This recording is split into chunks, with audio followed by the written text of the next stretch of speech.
This is MK Scott, and we're currently at the West Coast LGBT Tourism Summit. This is the first of its kind.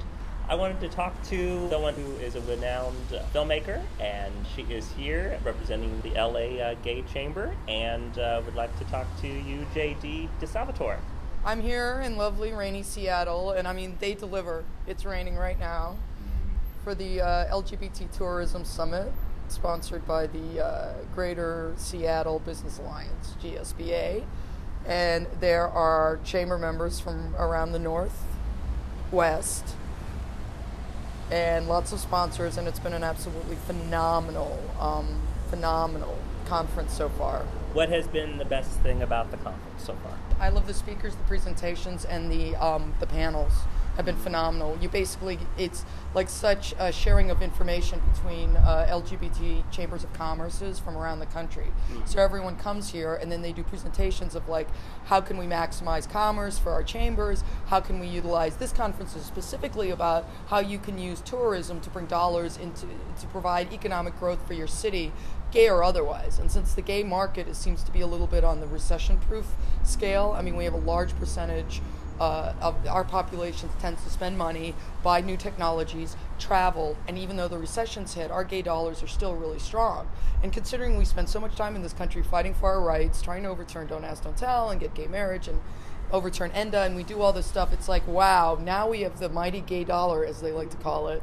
And things like this kind of help us all kind of get together, like the movers and shakers from all the different cities, and discuss how we can use this to an advantage. And what's exciting is, the president of, Horizon Airlines just walked by, an American Airlines, and there's always corporations at all these conferences, and they're just basically trying to figure out how to get our mighty gay dollar.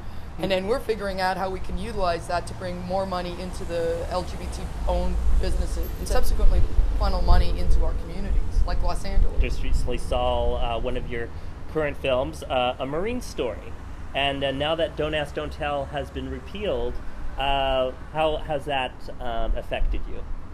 Well, we're thrilled. I was going to make another Don't Ask, Don't Tell film. I'm very attached to we all are really attached to that cause. We felt like 17 years is like a little bit too long for this to going on, and it's a horrible policy that really ruins lives. So now that it's repealed, I'm thrilled. So I'm so excited. But I still think, I'll be honest with you, I really think there needs to be a lot more movies about what's been going on. Like, if people outside the military don't make movies, like people in the military that are suffering under Don't Ask, Don't Tell, they can't tell their stories. Obviously, so, if somebody outside doesn't take the opportunity like we did with Marine Story and said, this is the story of one woman and this is what happens under this policy. So I think there should be even more films talking about what's been going on the last 17 years. I think there's only been a few films and a few really good documentaries, but that's it. And yet, how many people have been kicked out? 17,000? Now you've been to Seattle, mm-hmm. And what will you be bringing back with you when you head back to LA? In Los Angeles with the Gay and Lesbian Chamber of Commerce, we're just going to pump up our tourism initiative. Which is fabulous, yeah. Hey, money for gay businesses. Let's make ourselves powerful and strong, and there's a ridiculous amount of tools that are available to us and knowledge base and little things we can do. And it's basically like it's a win-all. I mean, anything that's good for the gay community just gets me really excited. All right. Well, thank you so much for joining us, and we appreciate it.